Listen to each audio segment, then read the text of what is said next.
Hi friends, this is Sarah Espinosa from San Diego, California. Today I'm inviting you into my kitchen, and see my cup of coffee here with my favorite cup with the handle broken off. And that's because I want you to feel like you're talking to me, that I'm talking with you. Okay? And I'm going to share something with you that not everybody shares in the company. Nobody likes to get real and tell you that sometimes we miss our goals, we miss our deadlines, and sometimes we feel that disappointment and we get let down. And everybody gets that. I don't care if it's Ray Higdon, I don't care if it's Eric Worre in network marketing. We all shoot for the stars, you know. There's an old saying that if you want to hit the trees, you need to aim for the moon. So we set our goals high, and that's good. You know, we want to do that. If you shoot for the ground, you're going to hit the ground every time. You shoot for the moon, sometimes you're going to hit the moon, and sometimes you're going to hit the trees. And sometimes you're going to hit the ground, but you have a better chance if you set your goals high, okay? So, I missed convention this year, and I was really disappointed with myself. You know, I was thinking, what's my upline gonna think? What's my downline gonna think? What are my, friends in my company gonna think? And so I was disappointed in myself, and so I started to, figure out what's the best way to deal with disappointments. So, you know, the best thing is to admit that you're disappointed, because number one, you're disappointed because it was important to you. It was a good thing to do, good thing to go to, and, whether it be going to convention or whether it be hitting RSD on a certain date, whether it be getting an income at a certain month that you wanted to get it, or hitting whatever pin level that it is. If you miss that goal, you're going to feel disappointed. Okay, it's okay to feel that. That means that you're alive, and it means that it was important to you.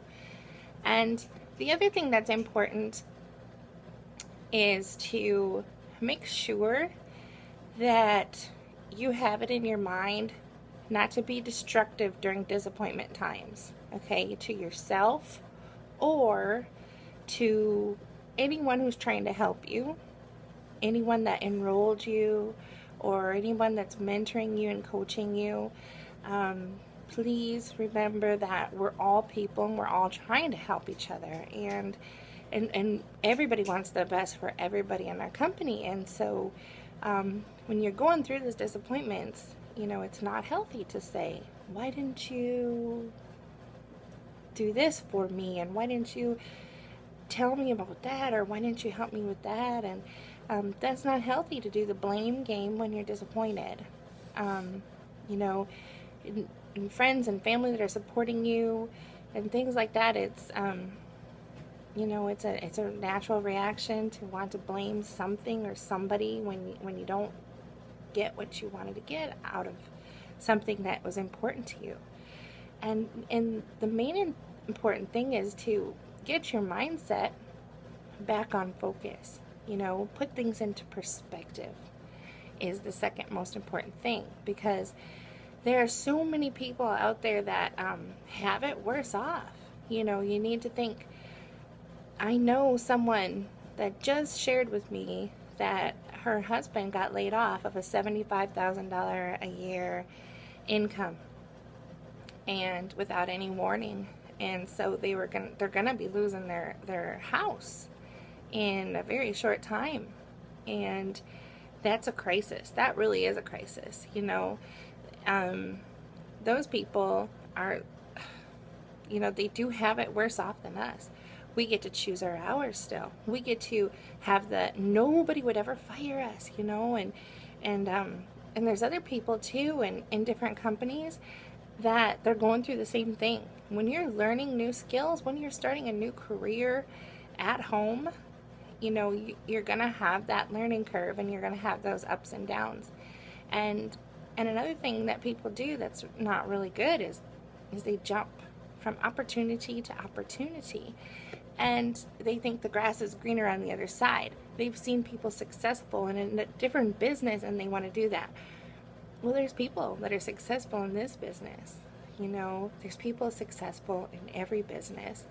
And it's because they've gone through the ups and downs. It's because they have learned a lot of things over the years. And, you know, they committed to do what they wanted to do. And it's not because they moved from company to company, and they'll tell you that. It's because they stayed with it and they learned new skills.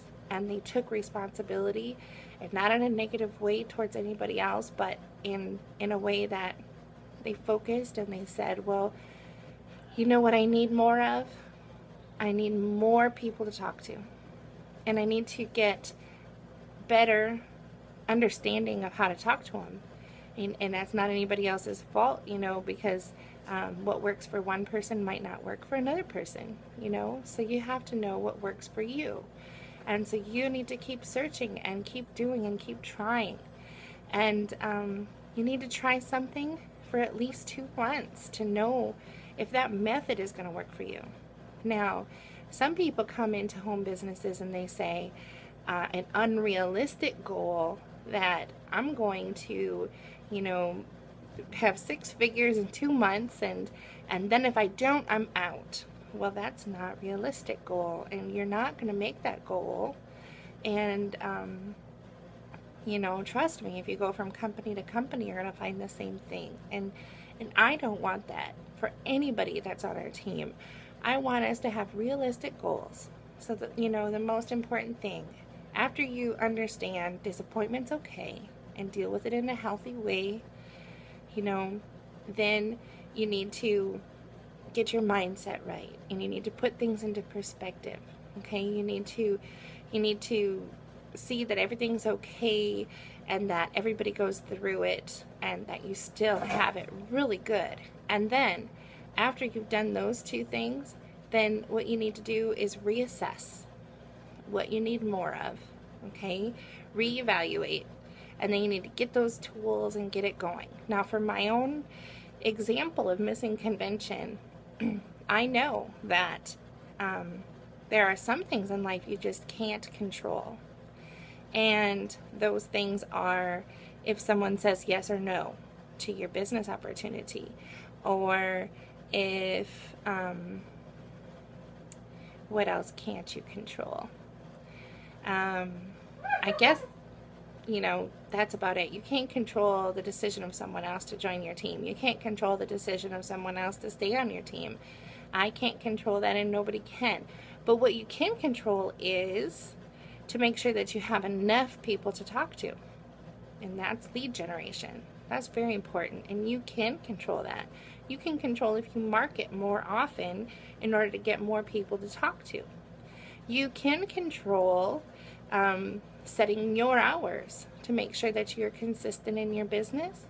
You can control saving up money at the beginning of the year to go to convention at the end of the year. You know, you can control different things, but there are things you can't control. So reevaluate. Do you have the tools that you need? Do you have the training that you need? And if you need help with anything, you know, please make sure that you're reaching out. Anybody that makes rash decisions to you know, leave because of a disappointment, you know, it's unwise to do that, because you have people that have been in the company a long time that can tell you that that's a normal part of everything, and they can help you, you know, to find different ways for your problems, your solutions to your problems. They can help you. And again, it's not anybody else's fault, and it's not your fault sometimes that things don't go the way that you plan them to go. But you do need to know that you're in the right thing. You're in the right business.